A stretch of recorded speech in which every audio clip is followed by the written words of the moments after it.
Welcome to Messy Parenting, a Catholic conversation on marriage and family. I'm Mike Hernon. I'm Alicia Hernon. And this is hopefully a conversation starter for you and your spouse on marriage and family issues. We've been married for 21 years and have 10 children. And we don't claim to be experts, but hopefully some of the experiences we've had, the ups and the downs, might serve as some insights for you. At least that's the goal. Maybe, maybe not. It's up to you. But at least they'll start a conversation. Exactly. At the very least, it'll have a conversation. At the best, you'll get some things that maybe you haven't thought of before. That's right. And so the world tells us and tells our kids, you can do anything.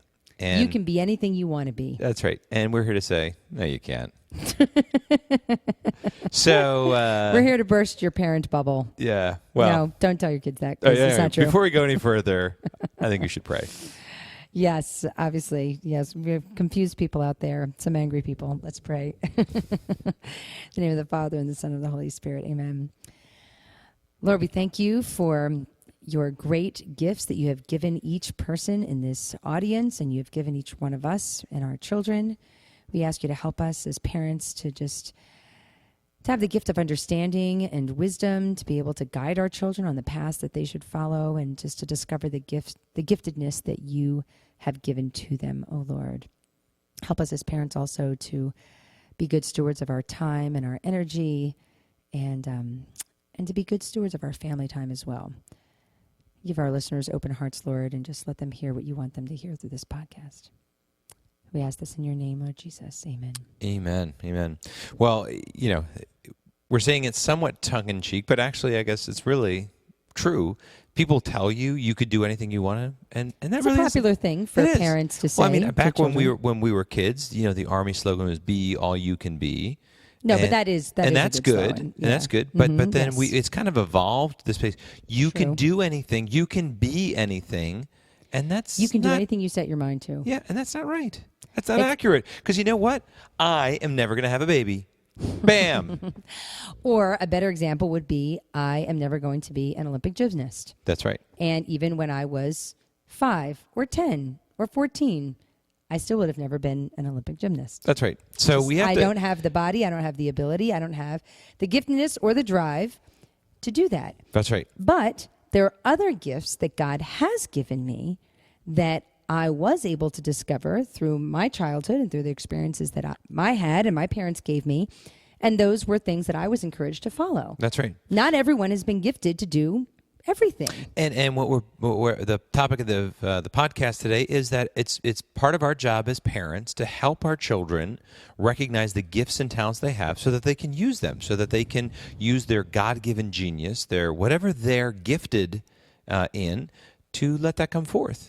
And also, we'd like to talk about just the whole topic of children's activities today, and how do you schedule everything, and how do you, balance and juggle all of the kids' schedules and all the things that really in some ways that maybe that you want to do or your kids want to do, or that this culture is pressuring you to do for your kids. That's right. So this is a topic actually that people have asked us pretty consistently to talk about scheduling and we're finally activities getting around to that. All of that. Right.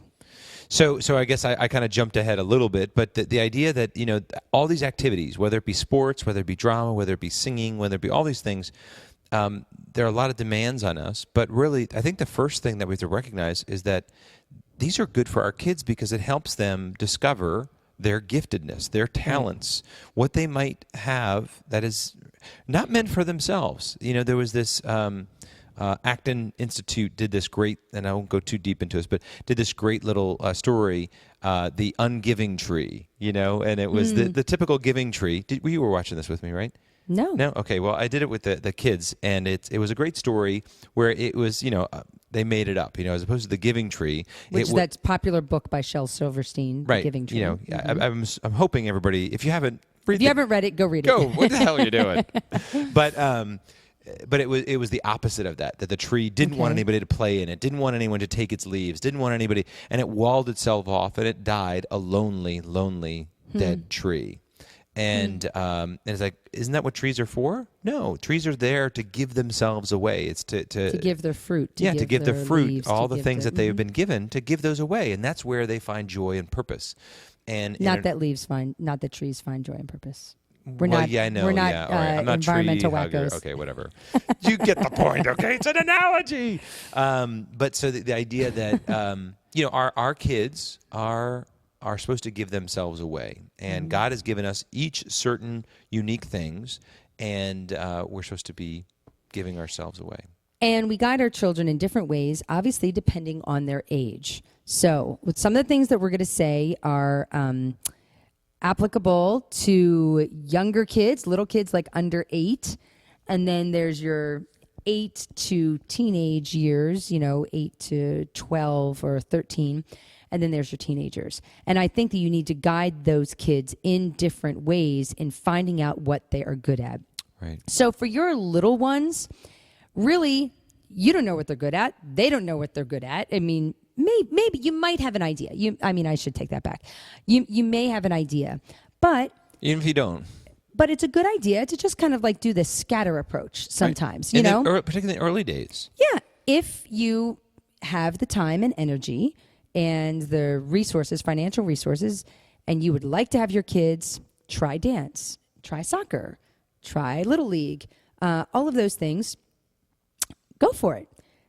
And I think can be a very, very good experience for the younger set. For kids, we'll call them beneath the age of reason. Right. Those little kids. It's just fun. It's participation. It's socialization. It's maybe gaining some sense of their gifts, but probably that really doesn't happen until a little bit later, till about the age of reason, which again, typically is around 7, 8. And so I should mention that I also do not think that those outside activities are really essential for that age group. If you want to do them, and if you have the time and energy and talents, and go for it. I mean, we have our 4-year-old playing soccer right now. I think activities are good for them, but they could be informal or formal. But don't do it just because everybody else is doing it, and you feel like you should do it because all the other kids in their kindergarten class are playing soccer. So you feel like you should have your child do that too. No. If you don't want to do it, if they don't want to do it, don't feel that pressure. Because I think that is a false expectation of our world that kindergartners should be involved in sports all the seasons of the year. I think that's a little silly. Right. So we just need balance in that. Exactly. I do think that younger kids learn those habits, and in the beginning they may have no idea. It's just going because my friends are there. The sports mean nothing to me, but I'm going to see my friends, and it's going to be running around outside, which is totally fine. Right. But do you understand what I'm saying? I know, yeah. In that if you don't feel pressured by other people to do it, do it because you think it's a good idea. But if other people think it's a good idea, that's not true. We're here as your older brother or sister to say, it's not worth it. It's not. If it's not worth it to you, then it's, you can play with your kids outside and you'll probably just get the same thing out of it. But anyway, then you get into your, after the age of reason, 7, 8, around that age and up. Right. And so that, I think, is definitely a more popular time to have your kids involved in. And when we say sport, it's sports, but also things like choirs and clubs and 4-H gymnastics and plays and gymnastics and, all of those kinds of things. And there is something to be said about starting your kids at an early age in those sports, because I think that if kids who start around that age, by the time they get to be teenagers, where things really start getting competitive, they are going to feel a lot more competent and a lot confident to really join in those high school level sports. Right. And so it is nice to start them in different sports, or other activities. Sports or activities around that age. Right. So, but this is also when you as a parent can really observe them and help to guide them, to see, what do you really enjoy? What do you really like? Right. You meaning the child. Not right, right. But I mean, I think this is key for us because the big picture is that we have to help our kids discern their vocation. But there are a lot of little things along the way. Knowing what they're good at helps them find success in life. There's all these benefits of that, but it's part of our job that when you're seeing them out there, whether it's on the soccer field or on the stage or, at a recital or whatever, seeing the things that they are gifted at. It's part of our job to recognize that. And we have 10 kids. And I know there's a number of folks who are single parents who listen to the podcast.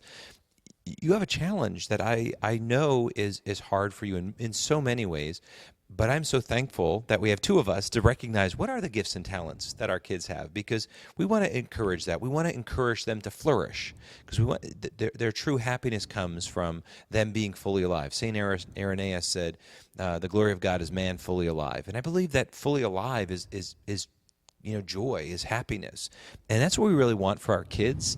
And they flourish and have this kind of deeper sense of happiness when they are kind of in that sweet spot where they're using their gifts and talents, because those will have ramifications in their jobs and their careers and their life in general. So the earlier you can start recognizing those things and encouraging them, some of them might just be a hobby. Some of them might just be a passing thing. But there's a lot that goes with recognizing those gifts and talents. Right. And on the opposite end of that, there's also something to be said for recognizing when, you know what, my kid's been doing this activity for 3 years, and I am looking and seeing they are really not good at this. That's right. That's right. This goes back to the opening of the podcast. And it's really okay to say, are you sure you want to play T-ball again next year? Because it really looks like you're struggling. Maybe we should focus on another activity.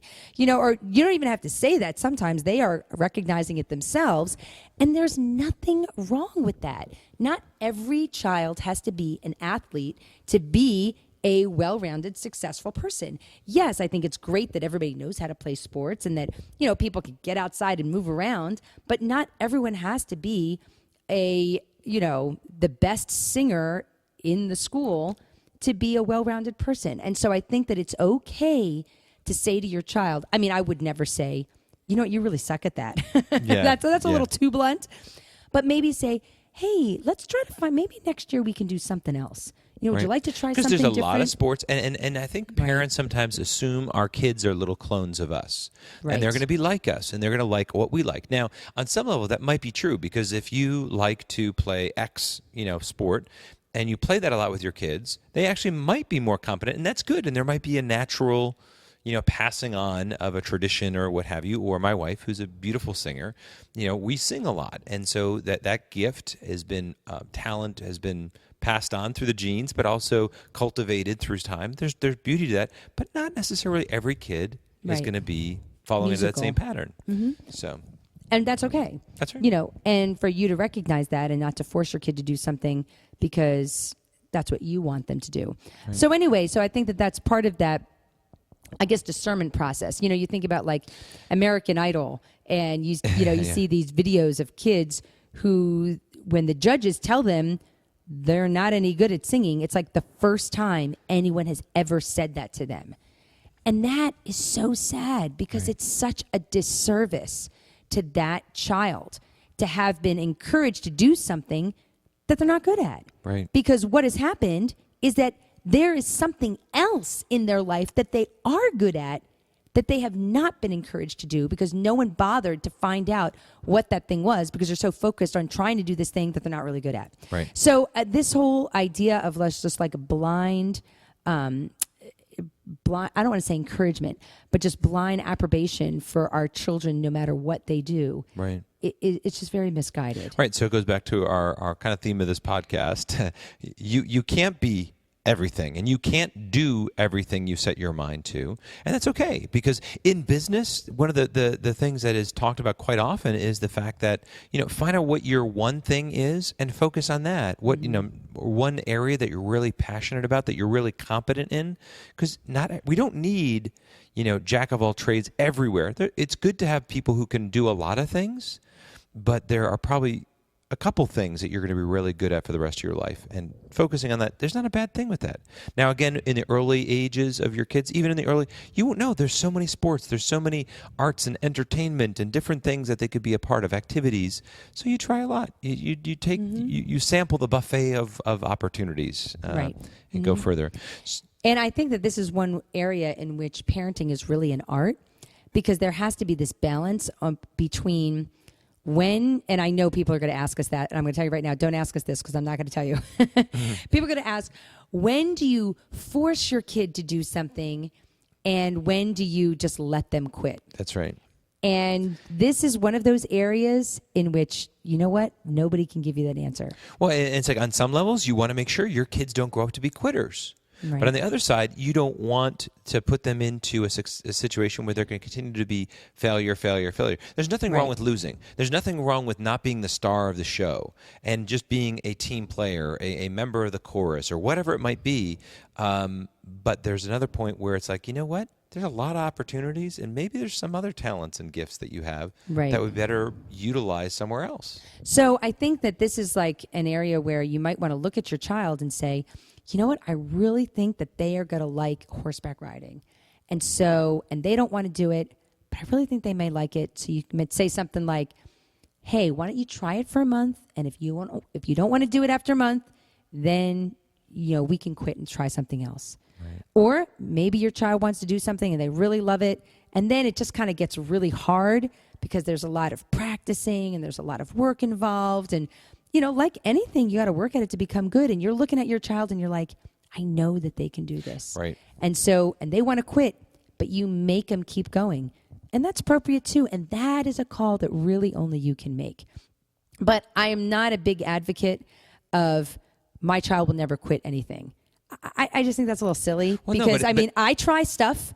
I try stuff sometimes and I'm like, yeah, I'm really not good at this. And so I'm going to stop doing it. But see, I would say not quitting. I think I personally would just frame it slightly differently, where I would say, I don't want my kids to quit, but we can make a strategic redeployment of time. You know what I mean? Like like looking at this and saying, you know what? We have a choice between, we can't do everything. So therefore, here's the 1, 2, or maybe 3 things we could even try to squeeze in. But even then, it's like, is this time worth it? So we're talking about quitting, though. We're talking about starting something and stopping it.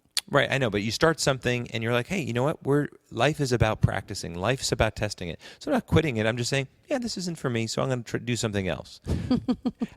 Which is quitting. Well, I wouldn't agree. Well, because quitting to me seems a little bit more. What's quitting then? Quitting is you start something and you don't continue with your commitment. So if you say, I'm going to commit to this for the rest of the year, and you drop out early, or you join a play and you don't get the part you want, and then you just drop out of the play, that to me is quitting. True. But what I would say is that, what we're going to do is we're going to pilot this. We're going to test this. We're going to see how it feels. We're going to go in, and if halfway into it, it's miserable and everybody looks at it as miserable, and your kid, I don't think there's any problem with just saying through to a commitment point. So staying through to, hey, you know what? There's a nice natural time for us to exit this, right, and a strategic retreat from this position so that we can redeploy our forces in another area. Yeah. That to me, I think is different. And a lot of times, something like a play or even a sports season only is going to last like 8 weeks. It's going to be temporary pain. And usually you usually can't jump into something else anyway.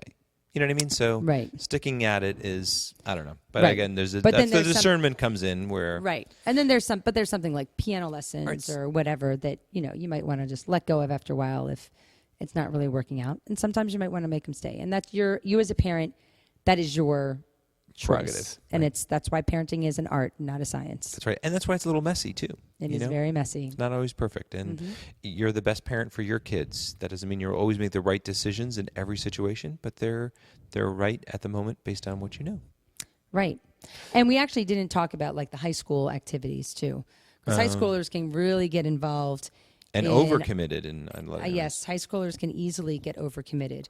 But I think, what I have observed with the boys that I know, if they have any affinity for sports, I just think sports in high school is really important. It is. I really, really think it is. Again, it might be true for everybody, but particularly boys. They need to be very active, and you need to wear the heck out of them. It's good for their physical development, but also I believe it's a mental, social. There's so many benefits that come with that. There are many, many, many benefits.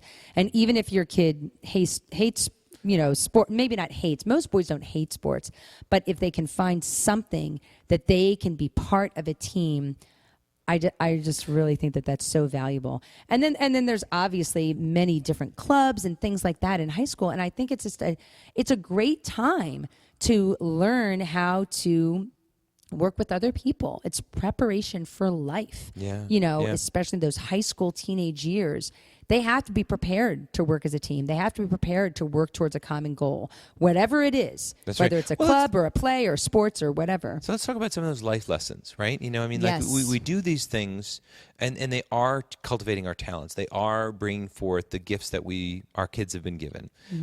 But they also really implant, or they are the opportunity for some very strong life lessons. And most of these activities involve another adult, a coach, a teacher, a band instructor, whatever it might be, right? A ballet teacher, and so first thing I think of, and although this is a negative, because there's so many wonderful teachers that our kids have had over the years, but it's to work with people who you don't always agree with. Meaning you might have a teacher or a coach or whatever who you're not going to agree with all their rules, or you have a ref who you don't agree with their calls in the game or whatever. But your child now has to be the balance between a sense of what they have and their perception as justice versus respect for adults and authority. Right. Those are two values. There's nothing wrong with either one of those values, but now they're seemingly in conflict. So what do? How do you raise our kids to be respectful of authority, respectful of adults, even when those adults might be wrong?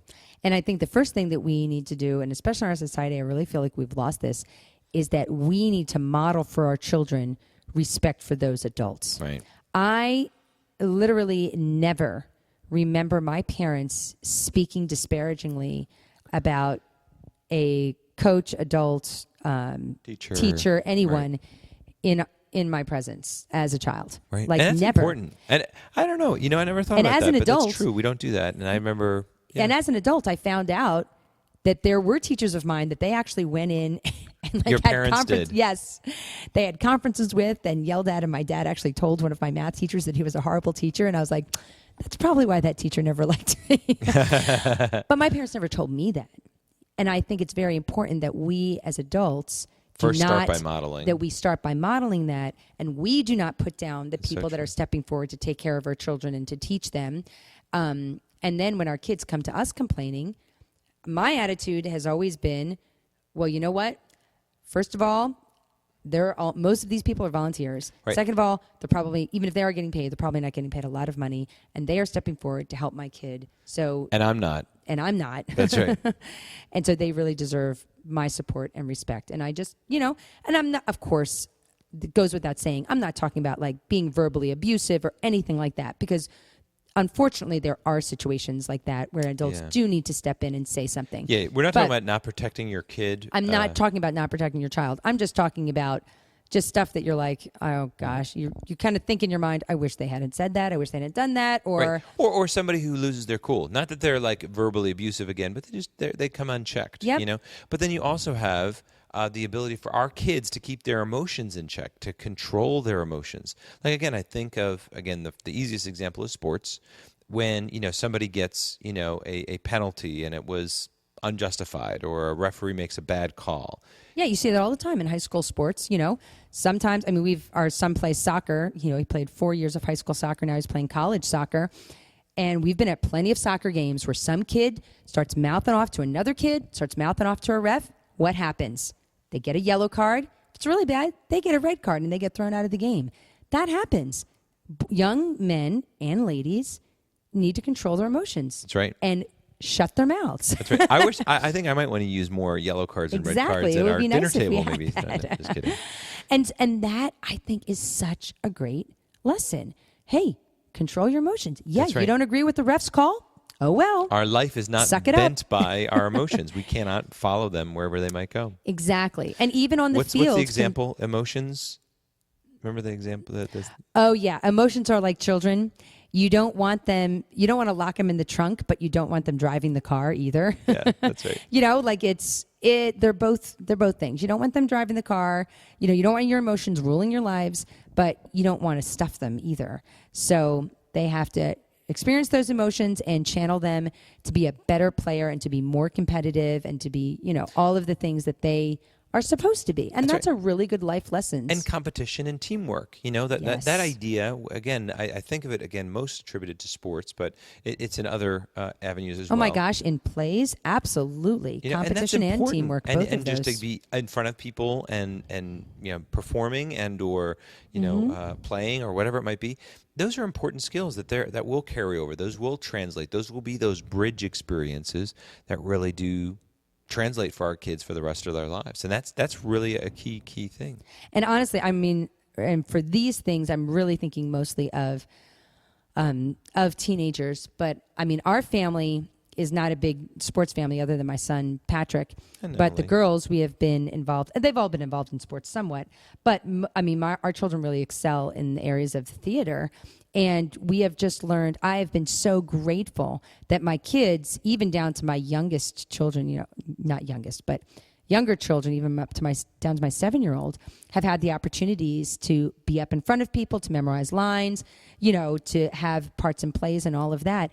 And that whole working together and getting support and not letting your team down. That absolutely happens in the theater. Sure. And it's very, very, very good experience for the rest of their life. Exactly, very good experience. And it teaches them about winning and losing, but it also, you had said this, which I think was a great thought, just the idea of humility, right? And that when you're good, when you're up in front and you get the applause, you have to recognize with humility, this is God's gift, right? And at a young age, teaching them that it's okay when you excel. There's nothing wrong with that. But it's not about you. It's you. You've been given this as a gift. And that's true on the sports field as well. That's right. On the playing field, that if you are the best player on the field, you don't want to be grandstanding. You don't want to be like, hey, look at me, I'm awesome. And that is a lesson they can learn at the very youngest of ages. Yeah. Yes, you should be proud of yourself. Absolutely. And be confident in your abilities. Because I think there's a lot of people today who lack confidence in who they are and their abilities. Mm-hmm. And you can go to the extremes, of having such confidence in areas that you're not, or even having confidence as if this was some right that you have, that you mastered this, therefore you're so awesome, as opposed to saying, this is just a gift. This is all gift. And that's really what humility is. And we got to teach our kids through these activities how to embrace both the winning and the losing. When we excel and when we fail, there's humility involved with that.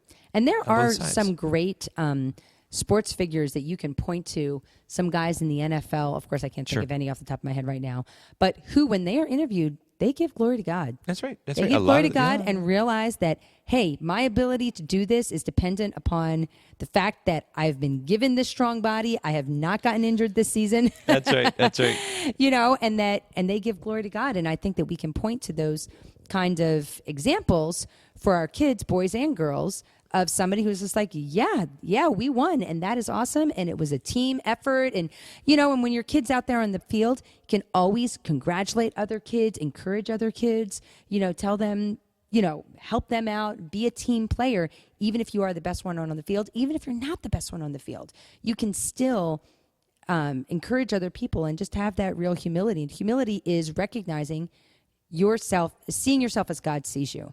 Right. With your giftedness and all of that. That's right.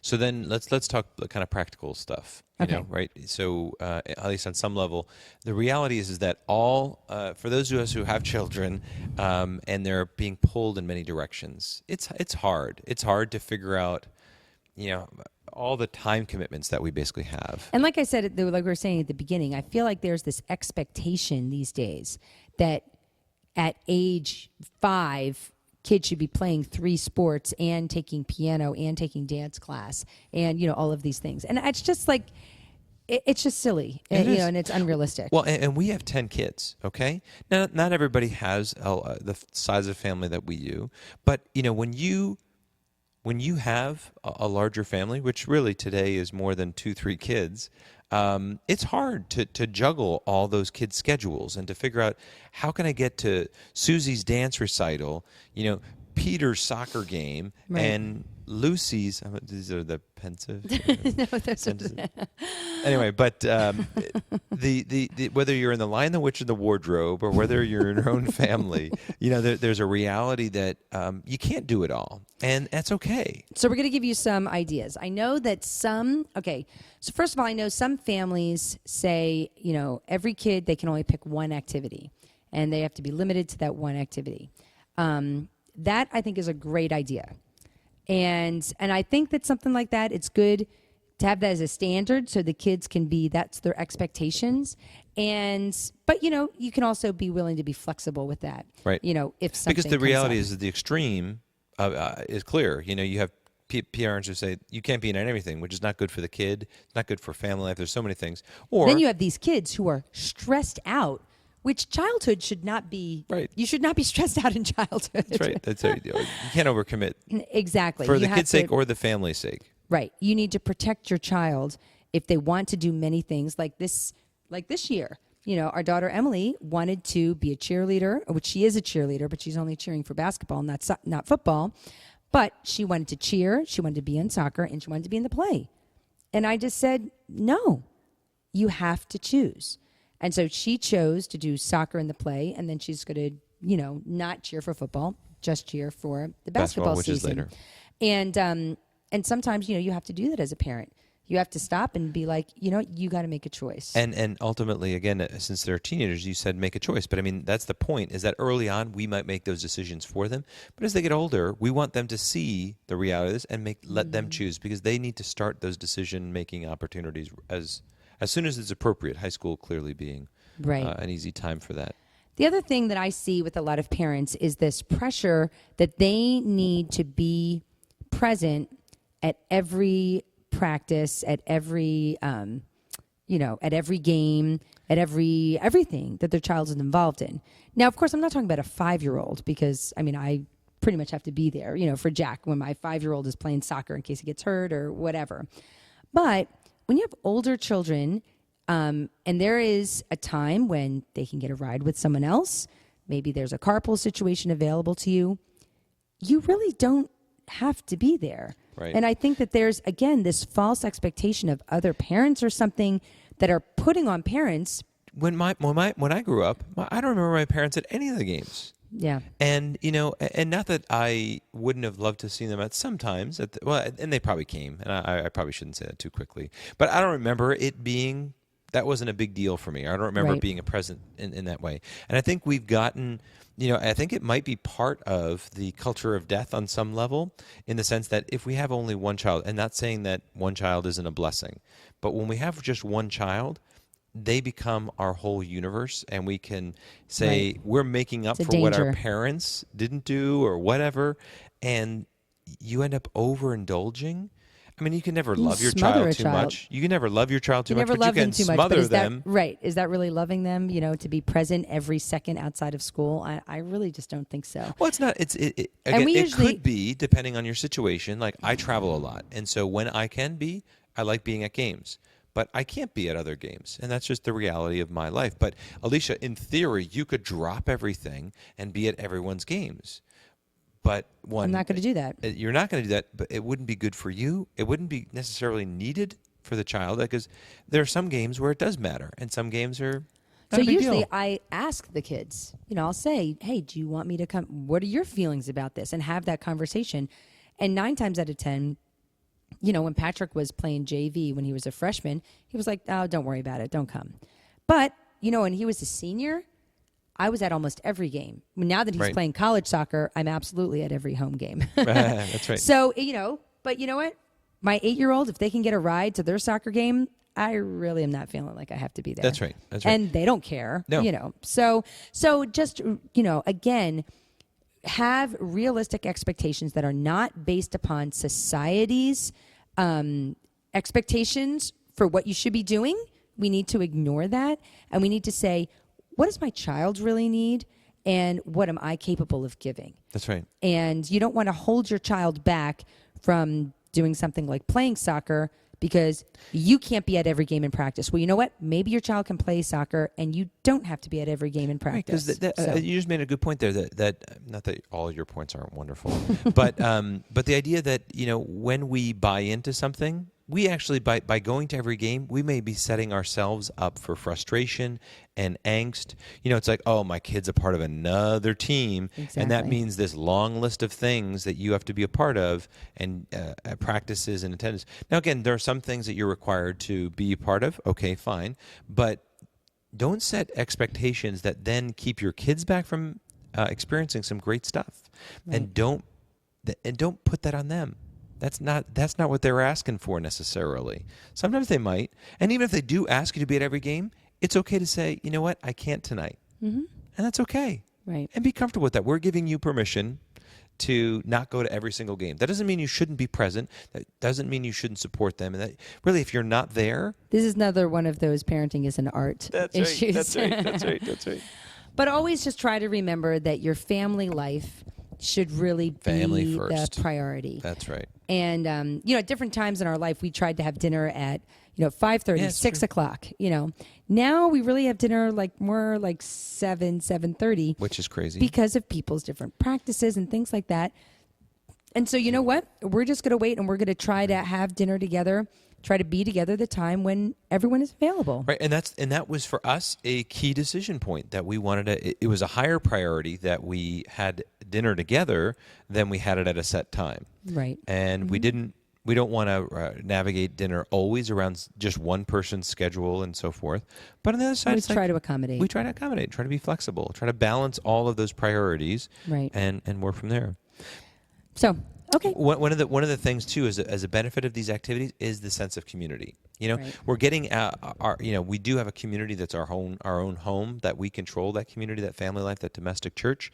But by stepping out and being a part of an activity, there's a natural community that we and our kids are being a part of. Right. And in a community, there's a give and a take. We talked about being a part of something. There are certain time commitments, and there might be some requirements for you. Fundraising, volunteering. I can't tell you how many tickets I've sold, how many candy bars I've sold, how many for plays, how many costumes I've made and props I've donated and all that kind of stuff.